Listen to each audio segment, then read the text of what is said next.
Ini adalah tampilan Minitab pertama kali kalau kita membukanya. Saya langsung buka aja di Safari-nya. Oke, jadi seperti ini munculnya ya. Eh, kalau kita lihat tampilannya, ini sangat mirip dengan Office. Ya, ada apa? Menu bar, kemudian ada toolbar. Ya, ini menu bar, file, edit, data dan seterusnya. Ini adalah menu barnya. Ya, hampir sangat mirip dengan Excel maupun Office. Ya. File, edit, kemudian di sini di menu barnya ini ada yang pertama data ya, ini untuk pengolahan data, tapi kita biasanya lebih ke langsung ke worksheetnya. Kemudian kalkulator, statistik. Nah ini yang tadi tool-tool yang saya sampaikan sebelumnya. Ya ini ada banyak sekali tool.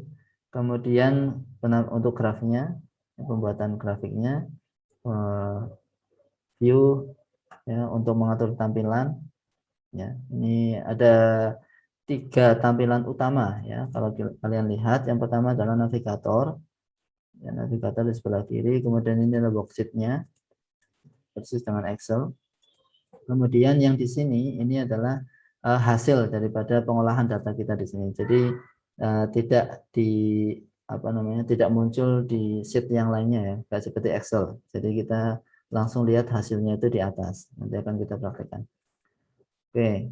Jadi view ini untuk ngatur, bisa juga untuk menampilkan ya history command line. Ya. Lalu berikutnya help.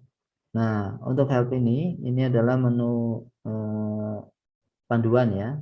Panduan kalau kalian klik helpnya itu akan masuk ke webnya. Nah di situ lengkap di sini di webnya Minitab ini. Nah, kalau misalnya kalian nggak mau bahasa Inggris, tinggal klik kanan Translate to Indonesian. Ya, akan menjadi bahasa Indonesia sehingga bisa dipelajari. Nah, di sini ada, saya kalau, saya lanjut lagi ke Inggris. Nah, di sini ada beberapa menu penting ya. Misalnya ini Getting Started. Ya, Getting Started ini bisa kalian download ya panduan penggunaannya awal ya. Jadi panduan penggunaan, terus kemudian mereka juga menyediakan dataset. Dataset itu adalah data yang sudah disediakan sehingga kita tinggal pakai. Misalnya saya mau cari data yang kaitannya dengan manufaktur. Ada dataset kaitan dengan manufaktur, misalnya mereka tampilkan. Nah, ini beberapa data nih, plywood manufacturing data, kemudian particle board stiffness data, data, kemudian efficient mesin setting data. Nah, ini kalian tinggal klik, kemudian datanya tentang apa ya. Saya translate ke Indonesia ya. Seorang insinyur ingin mempelajari hubungan antara pengaturan mesin tertentu dan jumlah energi yang dikonsumsi oleh mesin untuk menentukan pengaturan operasi yang efisien. Insinyur mengumpulkan data tentang pengaturan mesin dan konsumsi energi selama proses manufaktur. Ya, datanya cuma ada 2, konsumsi energi dan pengaturan mesin. Tinggal unduh ini. Nah, nanti akan kita buka di Minitab-nya. Nah, misalnya begitu. Jadi ini mereka menyediakan dataset ya. Dataset data-data yang bisa kita gunakan untuk studi kasus ya. Oke. Kemudian selain itu, jadi di menu help ini lengkap ya. Lalu ada juga ini Python integration. Python ini yang pakai bahasa pemrograman Python untuk pengolahan statistiknya bisa menggunakan ini, kemudian disambungkan dengan programnya. Oke. Yang penting ini aja 2 aja ya, getting started sama dataset ya, dataset. Jadi getting started tinggal kalau misalnya mau mendapatkan panduan ya. Yang ini documentation. Nah, nanti tinggal ngisi nama dan seterusnya. Oh, enggak perlu sih, tinggal langsung ya. Cuma pilihan bahasanya hanya ada Inggris, Cina, Prancis, Indonesia nggak ada. Ya. Jadi kita bisa download panduannya. Getting started. Ini panduan dari awal ya, penggunaan. Jadi panduan umum ya. Itu juga bisa belajar dari sana. Oke, saya balik lagi ke servernya. Nah, kemudian yang terakhir ada di menu bar ini asisten. Nah, asisten ini adalah misalnya ya untuk pemilihan grafik analisis. Nah, mereka tunjukkan ya. Asisten ini untuk menggait kita ya, kita harus pakai yang mana toolnya gitu ya. Misalnya ini untuk memilih grafik, analisis grafik. Nah, tujuannya apa ya, objektifnya apa? Kalau hanya untuk mengetahui distribusi dari data, maka kita bisa menggunakan ini ya. Histogram, box plot, ya, Pareto, bar chart, pie chart. Kalau misalnya datanya adalah time series, ada waktunya, maka kita bisa menggunakan ini ya, time series plot, ya, pie chart, dan seterusnya. Kemudian kalau datanya adalah untuk mengetahui hubungan antar variabel, maka kita bisa menggunakan scatter plot, ya, main effect plot, dan seterusnya. Jadi asisten ini membantu kita di dalam memilih tool yang tepat. Misalnya ini yang capability regression ya, regression. Nah, regression number of x variable, ada berapa variabelnya. Kalau variabelnya itu hanya satu, maka menggunakan simple regression. Kalau variabelnya itu 2 sampai dengan 5, ya, maka lihat lagi tujuannya apa. Kalau tujuannya adalah untuk fit model, maka menggunakan model regression. Kalau tujuannya adalah optimasi, maka menggunakan optimize response. Nah, ini nanti Pak Imran mungkin akan menyampaikan ya untuk analisis regresi. Jadi asisten ini membantu kita untuk memilih tool yang tepat atau metode apa namanya ya metode yang tepat ya sesuai dengan tujuan atau objektif kita. Oke, baik. Nah setelah itu kita akan coba satu aja ya untuk contohnya. Kita buka dulu, tadi saya sudah download ya data mesin ya sama energi konsumsi energi. Kita buka tadi di mana?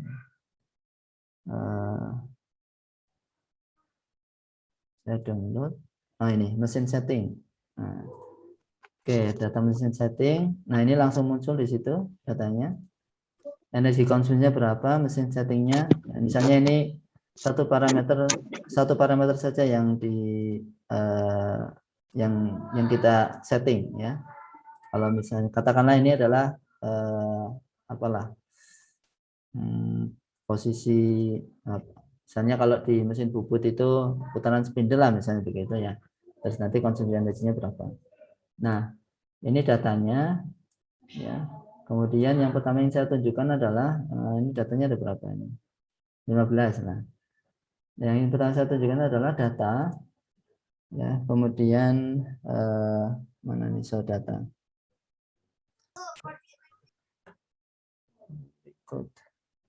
Display data ya, misalnya yang paling gampang ya, display data. Kemudian kita memunculkan data untuk energi konsumsi. Nah, kita pilih select atau langsung ya klik 2 kali ya. Kita tampilkan datanya karena kita mau copy ke Word misalnya begitu. Oke. Nah, ini datanya ya. Ada berapa ya?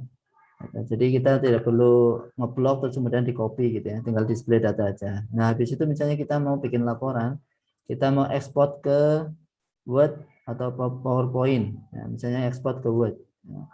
Jadi apapun hasilnya yang ada di sini, baik berupa data, grafik dan sebagainya, itu bisa kita langsung ekspor ke Word atau ke PowerPoint dengan satu klik saja. Ya. Tadi masuk kemana? Ke Word yang lagi dibuka apa ya? Kita ekspornya tadi ke ya nggak masuk.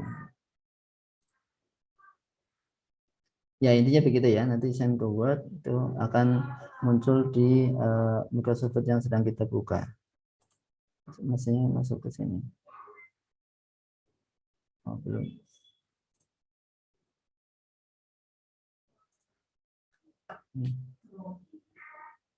Masih proses soalnya.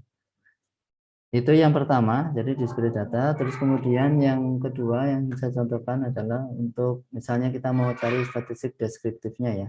Ya nanti di pertemuan kedua tentang statistik deskriptif itu ada basic statistik ya. Basic statistik ini adalah tentang statistik deskriptif. Kalau kalian lihat banyak macamnya ya. Ada uji Z ya, ada uji T ya. T1 sampel, T2 sampel. Nah, kemudian nanti lebih jelasnya di pertemuan yang kedua. Misalnya kita mau mendisplay kita lihat ya, data dari nilai rata-rata ya konsumsi energinya. Tinggal klik 2 kali, terus kemudian statistiknya kita pilih apa yang data yang mau dimunculkan, misalnya min ya, standar deviasi, terus kemudian nilai minimum maksimum, median, first quartile, third quartile, dan seterusnya, kurtosis, gunes. Nah, ini sudah lengkap semua ya di sini. Kalau pilih all juga akan muncul semuanya. Lalu kita oke, terus kemudian apakah kita mau menampilkan grafiknya juga? Ya, grafiknya apa? Histogram, box plot misalnya ini ya. Histogram dengan normal curve, dengan kurva normal. Kemudian box plot misalnya. Oke. Ya, kemudian kalau sudah menentukan parameter yang mau ditampilkan, terus kemudian misalnya kita mau tampilkan grafiknya juga, sudah kita pilih, tinggal oke, maka akan muncul hasilnya ya di display ini di atasnya. Nah, oke, ini adalah nilai statistik hasilnya. Tadi kita milih minnya berapa untuk energi konsumsi, standar deviasinya berapa, nilai minimum berapa, ya. Kemudian kuartil 1 nilai tengah, kuartil 3 maksimum, kemudian skewness dan kurtosis nilainya berapa. Nah, ini masing-masing punya makna ya. Skewnessnya ini sekian, kurtosisnya sekian. Kemudian kalau kita lihat grafiknya, ini saya perlebar. Ini adalah histogram dari data tadi ya. Energi konsumsi ya, ini frekuensinya ya, kemudian ini ada kurva normalnya, jadi ini enggak terdistribusi normal ya energi konsumsinya. Nah, kemudian di box plot ya, ini juga kelihatan. Dari sini kita bisa lihat nilai kuartil satunya 1,8, mediannya sekian. Terlalu kecil ya? Enggak lah. Q3, kemudian interquartile rank ya, jumlah datanya 15. Nah, kemudian ini ada sempalan ini. Nah, ini ada sempalan di sini. Ini kalau kita dekatkan muncul keterangannya. Oh, kok nggak muncul? Jadi ada data yang di luar normal ya. Itu. Ya, jadi seperti ini ya. Navigator ini untuk menavigasi kita. Tadi apa yang sudah kita kerjakan, kemudian kita mau tampilkan lagi. Kemudian apa yang kita analisis gitu ya. Kemudian kalau misalnya saya mau lagi statistik deskriptif untuk sekarang misalnya mesin settingnya ya, mesin statistiknya all ya, kemudian nggak usah pakai grafik ya. Nah, oke, maka akan dia grafiknya muncul juga. Dia akan menghasilkan ini tadi yang barusan kita kerjakan, ini all ya, variabelnya energi konsumsi, total datanya 15 ya. Terus kemudian ini ada proporsi, kemudian min ya, standar deviasi dan seterusnya, koefisien korelasi, koefisien variansi. Oke, jadi seperti itu, lebih mudah Minitab daripada Excel ya. Nah, ini gambarannya ya, beberapa hal mendasar ya tentang software Minitab. Kalau kita mau simpan, ya, tinggal kita simpan aja. Nah, kalau yang disimpan ini adalah project ya, satu project ya, maka akan ekstensinya MPX, Minitab project ya. Jadi kalau misalnya kita hanya menyimpan data seperti tadi, ini saya simpan dulu ya, misalnya kita nyimpan data, kalau kita lihat datanya ya, ya tadi mesin setting ini adalah MTW, jadi bedanya itu, ini sheet ya, khusus datanya, kemudian ini project, jadi semua sheet yang ada yang kita kerjakan tadi itu ada di sini. ya, ada di projectnya. Ya kayak Excel, ada file Excelnya, kemudian di tiap Excel itu ada sheet-sheetnya ya, ada lembar pertama, lembar kedua, dan seterusnya. Oke, itu. Oke, ya saya rasa itu dulu ya. Nanti kita lebih detail untuk yang pertemuan pertama, pertemuan kedua itu tentang basic statistik yang kita akan pelajari makna daripada mean, median, dan seterusnya, ya parameter-parameter dasar daripada statistik. Kemudian nanti di sini ada regression, ya, macam-macam regresi.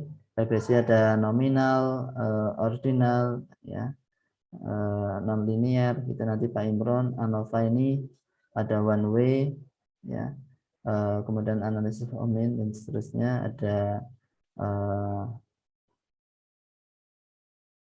ya, MANOVA, ya, multivariate analysis.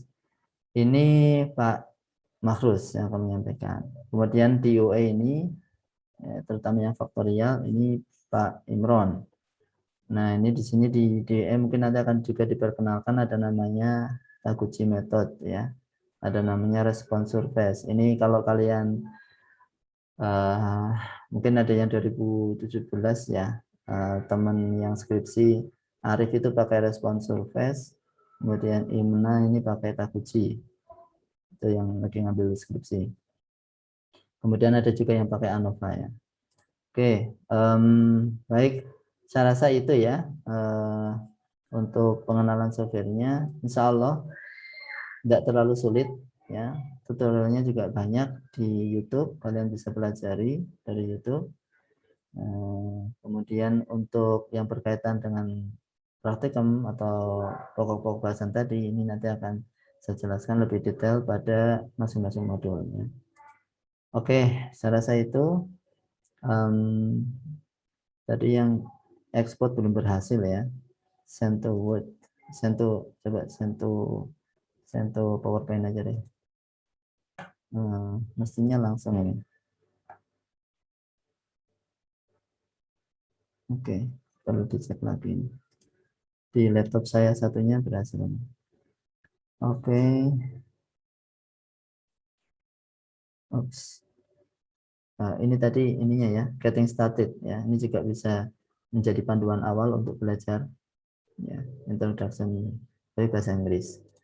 Nah, dataset ini, ya dataset ini kalian masukkan kata kunci manufacturing, nanti akan muncul banyak contoh dataset. Nah, dataset itu datanya sudah jadi ya, yang bisa kalian download ya untuk latihan.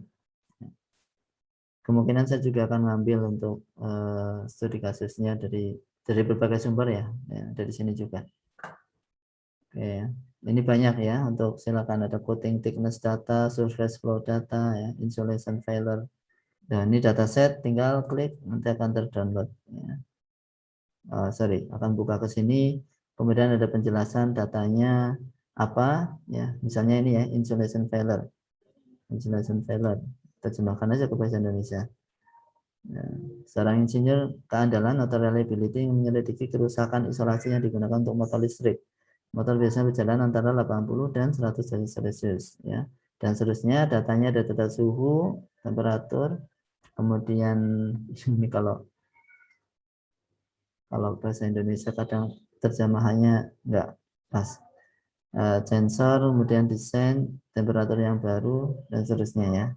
Ya, nanti tinggal download datanya. Oke.